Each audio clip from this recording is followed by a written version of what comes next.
ongoing debate in the U.S. over the welfare standard. Can you please elaborate more on this? All right. Thank you. Pardon me. All for me. Your colleagues.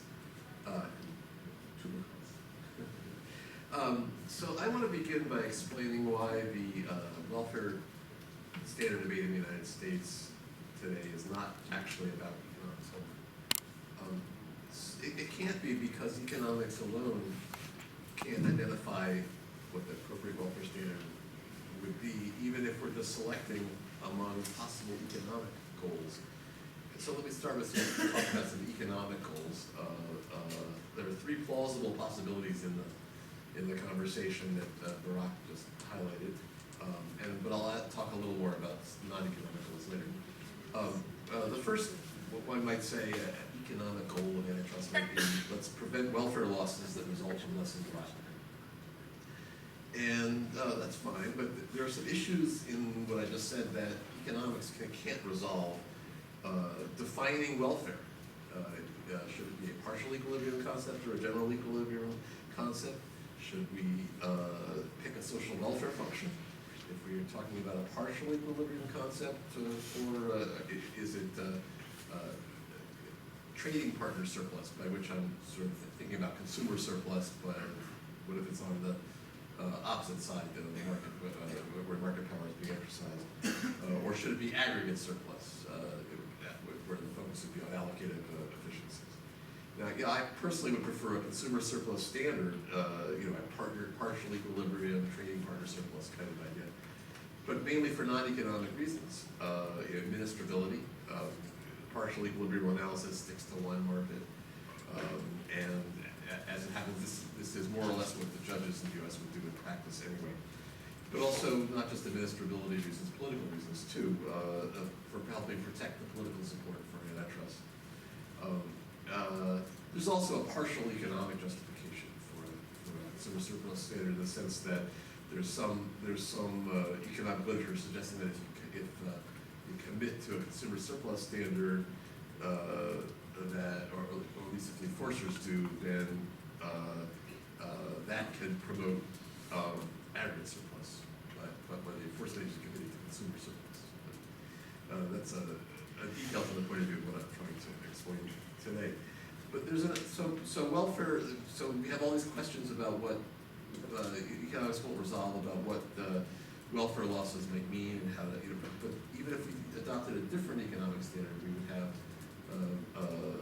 questions economics alone can't resolve. So suppose we say the goal of antitrust is to prevent conduct that leads to less competitive market structures, which is one of the other possibilities that Barak raised. And there are advocates of the standard in the U.S. today. What they want to do is essentially, let's say, on merger policy, return to the 1968 merger guidelines. Very tough on concentration, on conduct when firms have high concentration, with high not being very high by modern standards.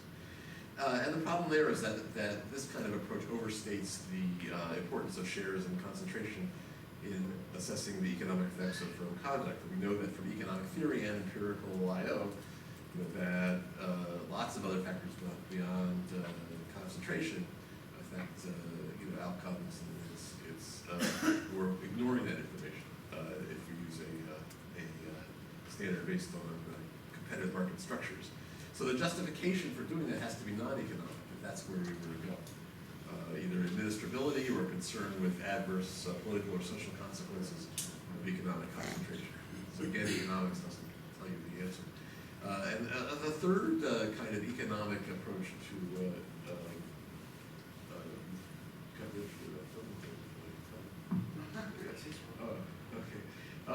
the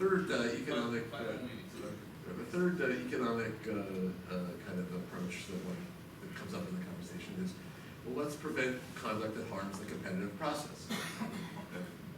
Barak was more or less advocating that.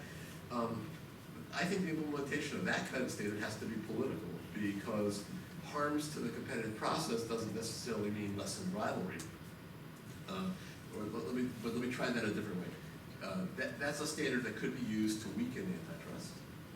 It could undermine the structural presumption of merger law. A judge could say fewer firms, well, that doesn't affect the competitive process because there's still some firms, and that's enough for rivalry here. It could also permit exclusion of inefficient rivals that benefit competition in the sense that they constrain prices, but somebody could say, well, no, these are inefficient rivals. They're going to get weeded out by the competitive process. Why not let someone exclude them?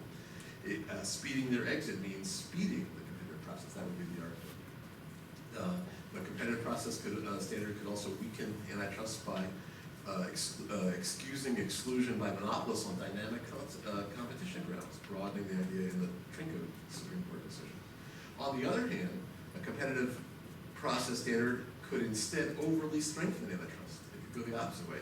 It could lead courts to forbid conduct that denies worthy men a chance to compete or reduce buyer choice without analyzing what the rivalry, the harm to competition in the surplus sense.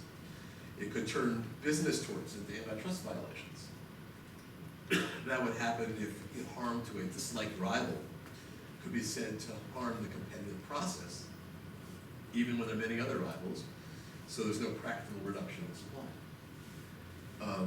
Now, if we add social and political goals to any of these economic goals, economics has even less to say about what standard to adopt. And even worse, the current welfare standard of the United States is in part about a false choice. Progressives and conservatives in the U.S. debate both are framing the debate over antitrust policy as a choice between the status quo and pursuing public interest goals. Progressives like that frame because it helps them highlight the political power of large firms and build the political movement. And a frame that depicts the choice as between economic and non-economic goals lets conservatives dismiss strong antitrust as a return to the 1960s when the rules chilled efficiencies. So the idea that is that in this false choice is that in picking a welfare standard, we're somehow choosing between Brandeis, the progressive hero, and Bork, the conservative hero.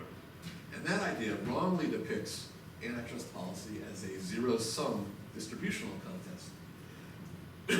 We want to foster and protect competition because we want to capture and share across the economy the benefits of economic efficiencies, productivity, and growth, which is what competitive markets accomplish. Framing the choice as a choice between Brandeis and Bork, as sometimes you see in the U.S. Debate, or increasingly you see, ultimately pushes toward a choice between regulation and, let's say, fair, that squeezes out antitrust, or if you like, squeezes out Thurman Arnold, if you want a figure, comparable to Brandeis and Bork. And because it undermines the political support for antitrust.